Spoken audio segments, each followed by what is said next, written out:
और आज की ये कुछ लाइंस मेरी प्यारी अम्मी के लिए। और शेर है कि ऐसी ही खुशबू है जो अतर से नहीं मिलती। माँ वो दौलत है जो बाजार से नहीं मिलती। और माँ का सदका है सभी कल्बो नजर की रौनक। माँ के दम से ही हुआ करती है पूरे घर की रौनक। चलती फिरती आंखों से अजान देखी है मैंने, जन्नत तो नहीं देखी लेकिन माँ देखी है। इस तरह मेरे गुनाहों को वो धो देती है। माँ बहुत गुस्से में होती है तो रो देती है।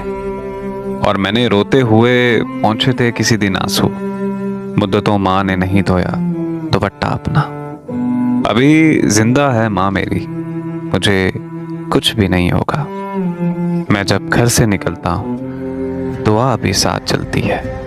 जब भी कश्ती मेरी सैलाब में आती है माँ दुआ करती हुई ख्वाब में आ जाती है।